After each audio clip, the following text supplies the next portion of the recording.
This video is an addendum to my Flying IFR and X-Plane using Pilot2ATC series, and I've made a couple of more flights from Raleigh-Durham down to Fayetteville. What I want to show you are two different approaches which further show the capability of Pilot2ATC. In the first approach, I've selected vectors to the transition, opposed to flying the full procedure that I had done previously. In the second approach, I declare a missed approach and then request vectors to the other northerly runway that's at Fayetteville, that is runway 10. I was impressed with the way Pilot2ATC handled both of these situations. Let's look first at how to set up the flight plan for vectors to the transition. So here we are at RDU before startup, and I've cleared out the flight plans in both the Garmins, and we'll bring over Pilot2ATC. And you see that I've already entered the initial part of the flight plan, which is just like what we had done previously. And we can see, because of the weather conditions, that at RDU the active runway is 05. And then if we click down on KFAY, we see the active runway is 04.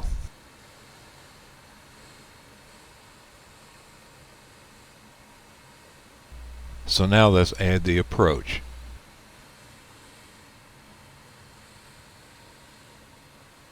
And the only difference from before was we're going to choose vectors to Zaji rather than Zaji.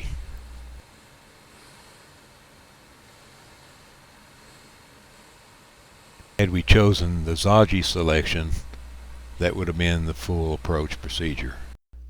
Now, the only way to tell by looking at this flight plan whether we have a full approach procedure rather than a vectored one is by looking here under the approach button. We see RNAV, runway 04, and then the word direct. Had this been a full procedure, then the name of the transition would appear there instead of the word direct, namely Zaji.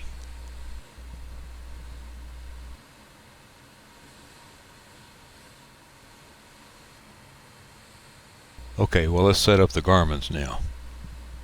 Just like before, we'll copy over the flight plan that was created by Pilot2ATC and load that into the 530.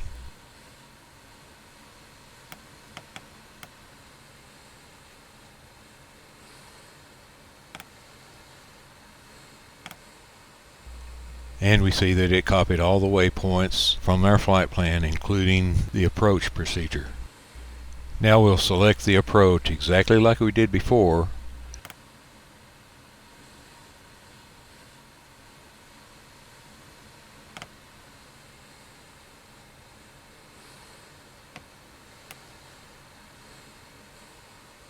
and exactly like we did before, we'll choose the full procedure. And the reason for this, if we lose communication, then we obviously will need to execute the full procedure. And if we get vectors, which we're expecting to, then we can always activate vectors to final, or we could choose some other waypoint based on what ATC is telling us.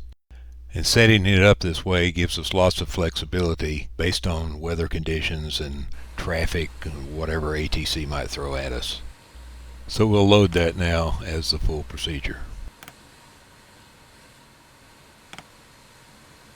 And as you can see, in addition to the flight plan that was brought over from Pilot2ATC, we now have this approach, full approach for runway 04.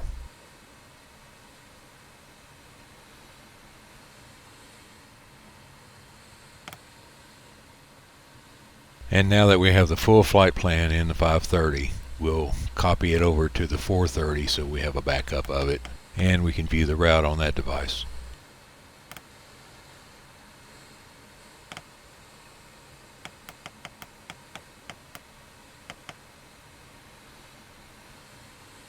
So in summary, we load a vectors approach into Pilot2ATC and a full procedure in the Garmins.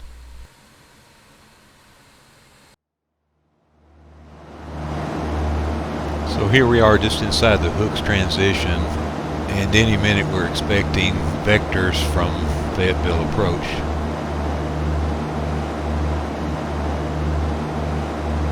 Bel Air 7 Whiskey Alpha turn right heading 211 vectors to the RNAV approach for runway 04 at Fayetteville REGL Grannis maintain 6,000 feet.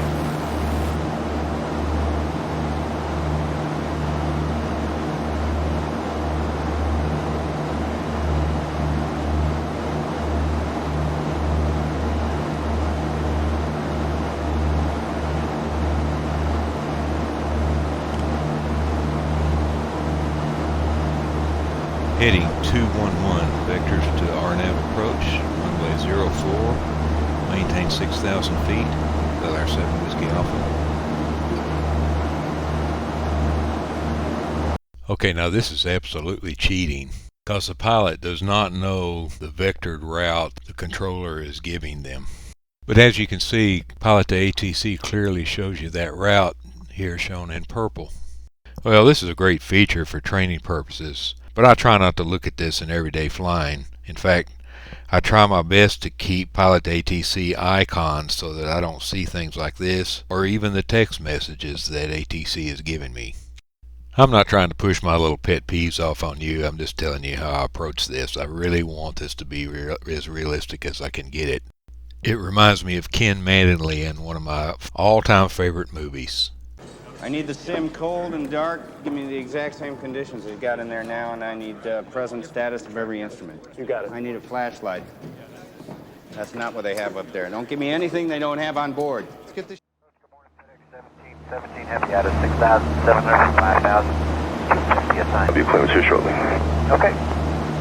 FedEx 1717 Heavy is 3.5 miles from Kenmo, fly heading 190, maintain 5,000 to establish cleared ILS, runway 16 left.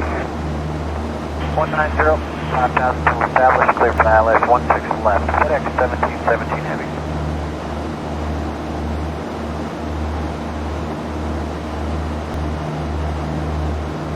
Bel Air 7 Whiskey Alpha turn left heading 206.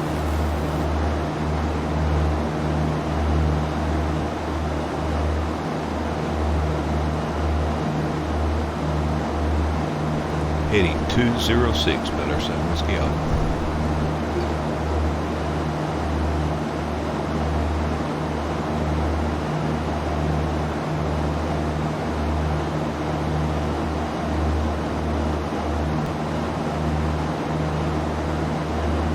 Bel Air 7 Whiskey Alpha descent and maintain 4,000 feet altimeter 3032 at Fayetteville REGL Grannis.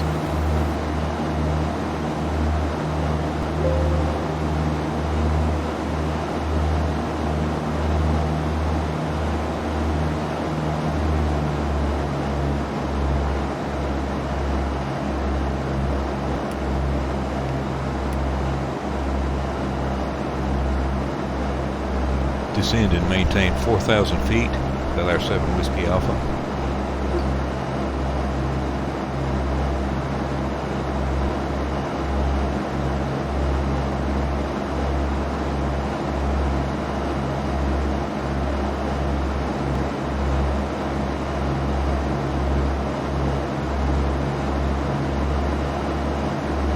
We're getting into some real IFR conditions now.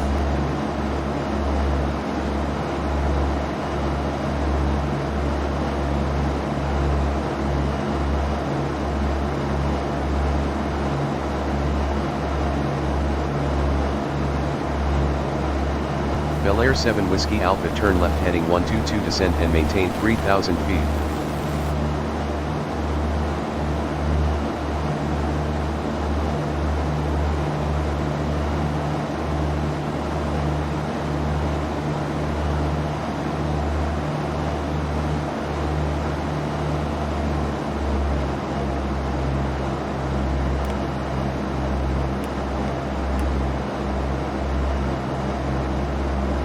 Heading 122, descend and maintain 3,000 feet, Bel Air 7 Whiskey Alpha.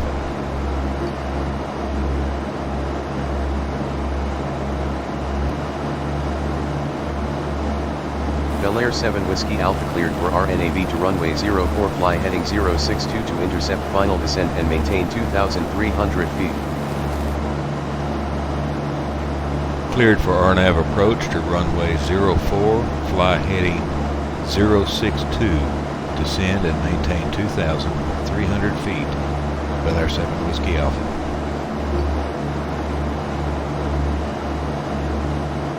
So even without the help of the Pilot2ATC route, we can clearly see on the Garmin that they're sending us around on a racetrack pattern to the left to intercept the final approach.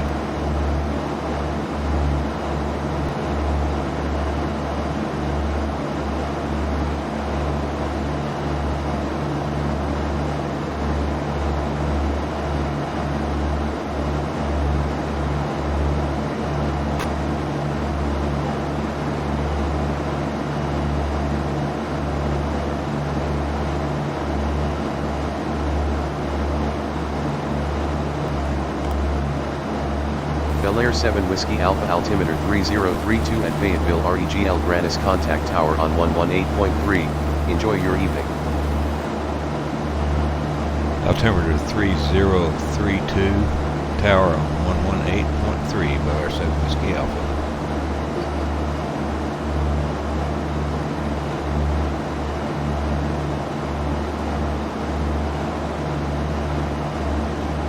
Tower, Bel Air 7 Whiskey Alpha, inbound RNAV approach, runway 04. Bel Air 7 Whiskey Alpha, good evening. Radar contact. Continue number 2 for RNAV to runway 04, call when established on final. 7262, departure is 28.8, get it? Continue number 2 for RNAV to runway 04. We'll call when established on final. Bel Air 7 Whiskey Alpha. Departure 28.8, Georgia 7262.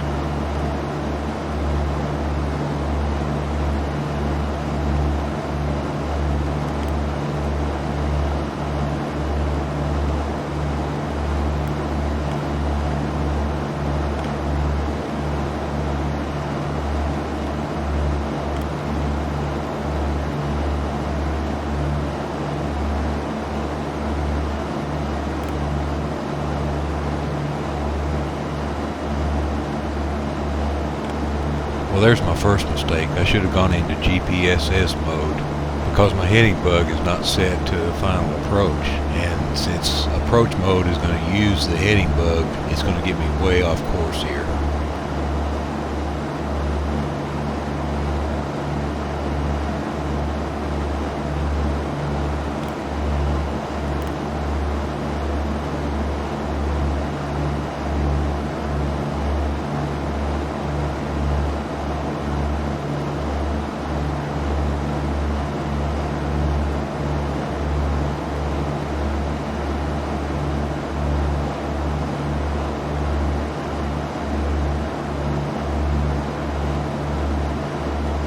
Well, I finally realized my heading bug was wrong, but it sure has taken me a long time and I'm way off course.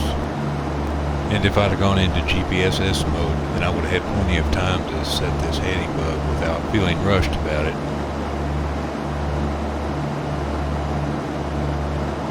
There 996, wind 200 at 10 knots. Contact departure 128.8 airborne, clear takeoff runway 23, get it?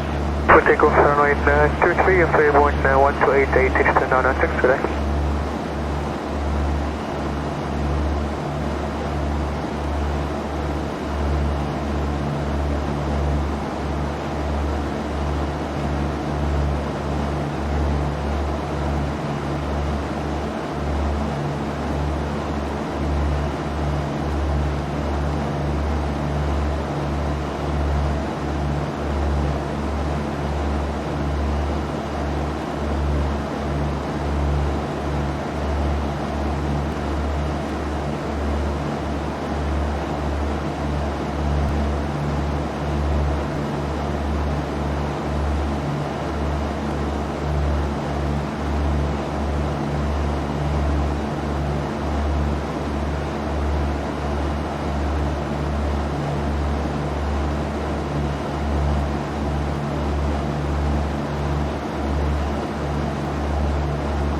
Bel Air 7 Whiskey Alpha, established on final, runway 04. Bel Air 7 Whiskey Alpha, winds are 017 at 13 knots, cleared to land runway 04. Cleared to land, runway 04, Bel Air 7 Whiskey Alpha.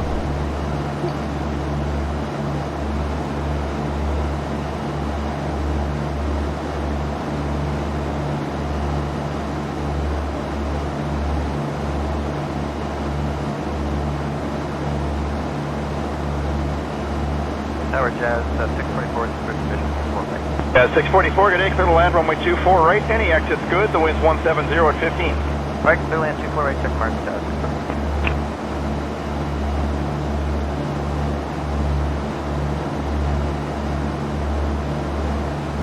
I'm planning to execute a missed approach here, so I'm looking at the approach plate, and it's telling me climb to 1100 and then a climbing right turn to 3000 to the GANS intersection. The other problem with putting the autopilot into approach mode so soon was the localizer was not within the 50% range, so I had to force it by hitting the approach button again. This ultimately is going to cause me to botch the whole approach. And since I was going to call missed approach anyway, I guess it all works out. Air Canada 507, caution turbulence from the 777 off ahead, the wind's 170, 10 gusting 15, departure 128.8 airborne, clear takeoff runway 23, we'll see you. Clear for takeoff 23, Air Canada 507, so on.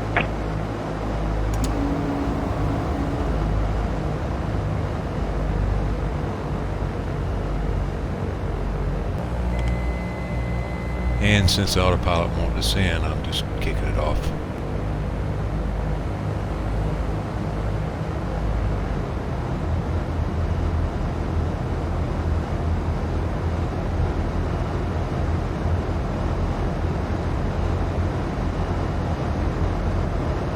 Bel Air 7 Whiskey Alpha is going missed approach. Bel Air 7 Whiskey Alpha, execute the published missed approach for RNAV to runway 04, contact approach on 125.17 to request another approach. Execute the published missed approach for RNAV to runway 04, approach on 125.1, Bel Air 7 Whiskey Alpha.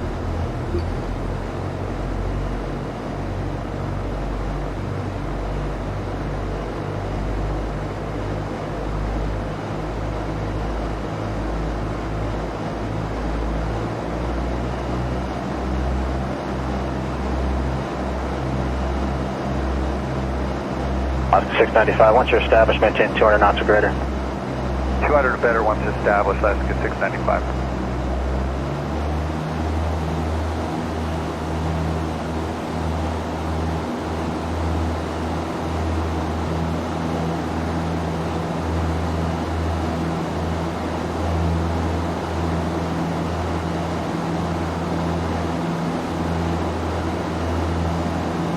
Now, since the GPS goes into suspend mode, anticipating the landing, all I need to do is click the OBS button to turn suspend off, and the GPS will pick up with the next waypoint, which is the missed approach point.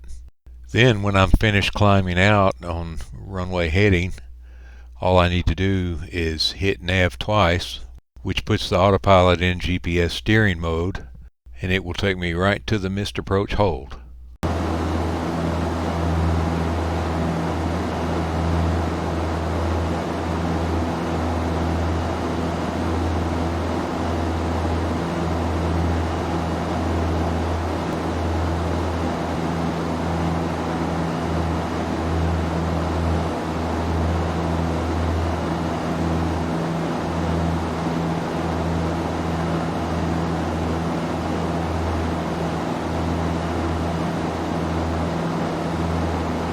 Fayetteville approach, Bel Air 7 Whiskey Alpha is on missed approach. Request vectors to RNAV approach runway 10. Bel Air 7 Whiskey Alpha radar contact. Turn left heading 266 vectors to the RNAV approach for runway 10 at Fayetteville Rio Grande. And to my amazement, I'm getting vectored to runway 10, just as requested.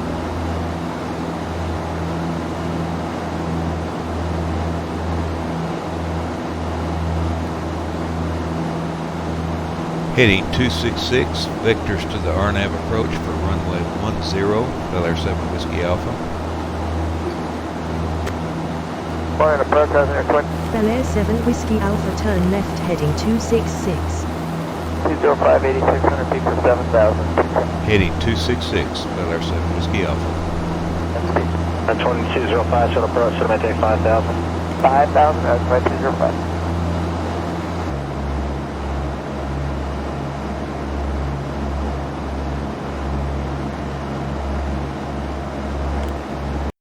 Now we need to load the approach for runway 10, and that'll be the RNAV approach.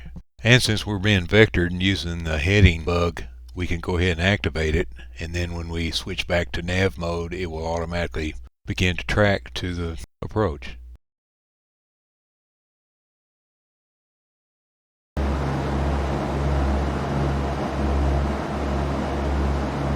Bel Air 7 Whiskey Alpha, turn right heading 266.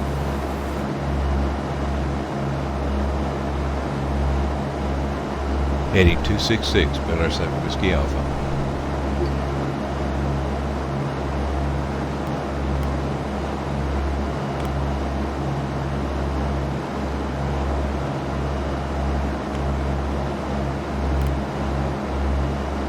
Bel Air 7 Whiskey Alpha, expedite your turn to turn right heading 266.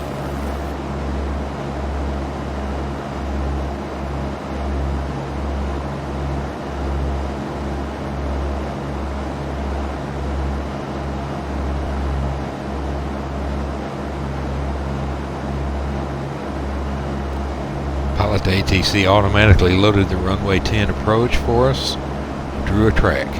Amazing. 695, contact tower, good day. Good day, let's get 695.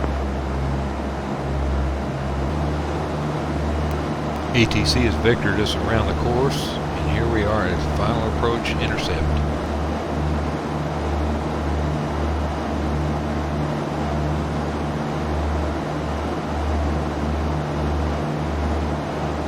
Bel Air 7 Whiskey Alpha, altimeter 3032 at Fayetteville Regal Granis, contact tower on 118.3. Have a good evening. Altimeter 3032, tower on 118.3, Bel Air 7 Whiskey Alpha.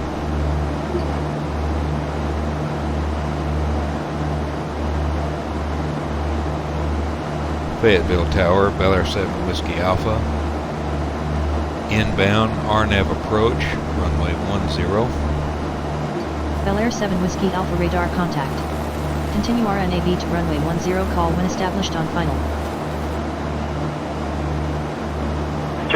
Continue RNAV to runway 10, will call when established on final, Bel Air 7 Whiskey Alpha.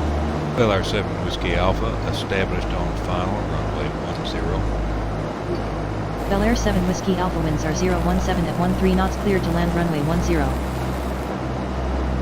Cleared to land runway 10, Bel Air 7 Whiskey Alpha. You have to be very careful with this call. In the past I have said things like on final runway 10, and it was interpreted as on the go, meaning missed approach. Well, what a mess that was. Now I have to make sure to always use the phrase established on final.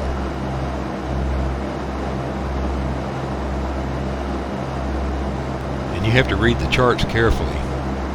Had I noticed that there was a 12-degree offset on the approach plate, I wouldn't have been fiddling around trying to figure out why this angle is not right and why the glide slope was off to the right.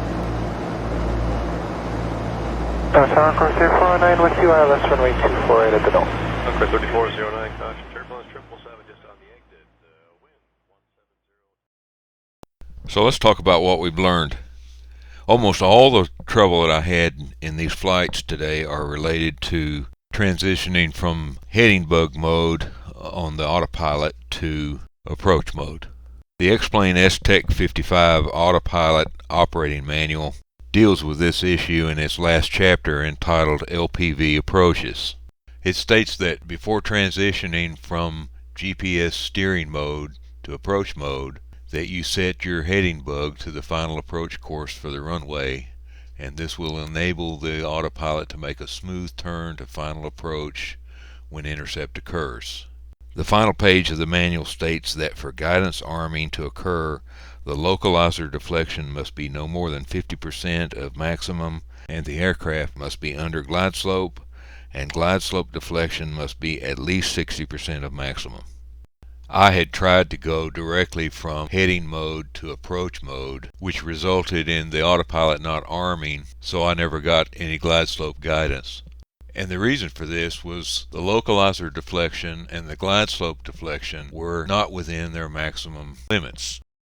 So what I've learned from this is, number one, always transition from the heading bug to GPS steering mode before going into approach mode. And secondly, make sure glide slope tracking is within limits, and don't abuse the manual override feature. And finally, don't panic. Things happen fast. Coincidentally, ATC was calling out vectors at the exact time I was trying to set up the RNAV approach, and I started to panic. And when panic sets in, it blurs your ability to perform. Well, that's just life in the cockpit. But I have learned that constant practice is the best cure for panic. Okay, well, I hope you've learned something. I sure have. I appreciate you watching, and I'll see you next time.